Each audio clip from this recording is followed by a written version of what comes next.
So this is the first question I'm going to start with. This is a question that we've had quite a few times in the last couple of weeks, but that's okay. I'm a firm believer in the fact that if you are somebody who's either new to Bitcoin or not an expert in Bitcoin, the more you can hear things, the better.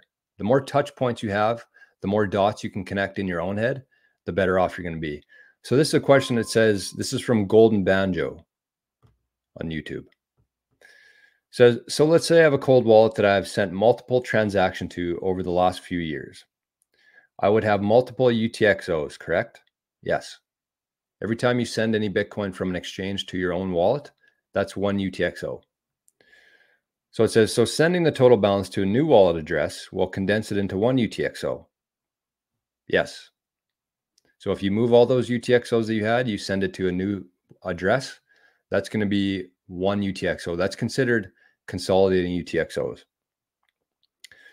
So what advantage does that give you?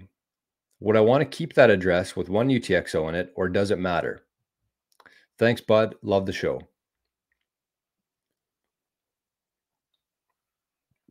So let's talk about that. Two questions there. Would I want to keep that address with one UTXO in it, or does it matter? This is kind of what I would say, honestly. And this is what I have advised people to do before.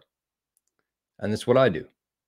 So think about your Bitcoin in different pieces. Don't consider it all like you have one Bitcoin. Let's start with that. Let's say you own one Bitcoin total. You never want to have that Bitcoin all together in one address or one wallet. It just doesn't make any sense.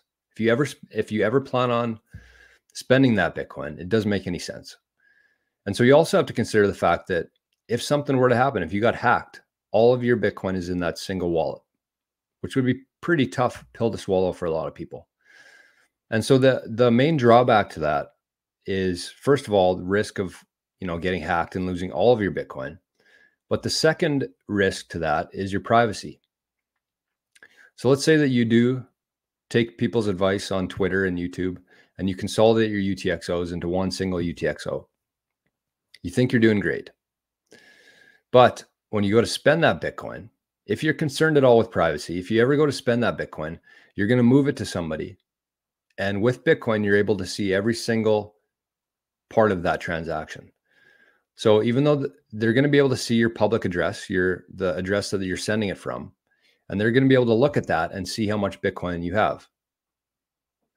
So if you have a Bitcoin in one address, one UTXO, and you send it, they're going to be able to see that you have one Bitcoin. And that's going to put a very big target on your back, especially if Bitcoin gets to what we think it's going to be.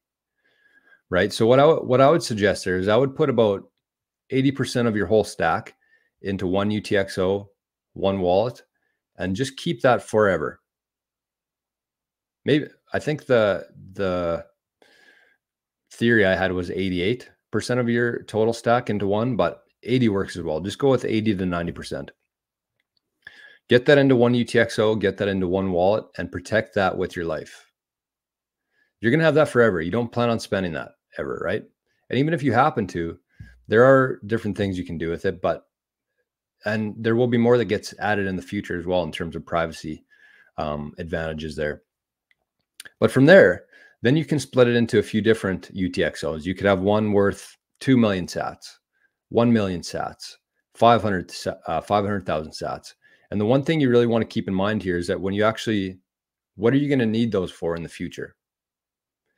Because the more UTXOs you have within one transaction, the more it's going to cost you to send. That's basically what you're doing the consolidation for, is to save fees in the future. Because every transaction is just a bunch of data. And the more data you put into that transaction, the more it's going to cost you. It makes sense, right? Every block only has so much space on it for data. And the more UTXOs, the more you fill that up, the more it's going to cost you. So not only that, but you should also be considering different ways for setting some aside on the Lightning Network or on the Liquid Bitcoin network. But that's a whole different conversation. So I hope that helps. I think that answered the questions.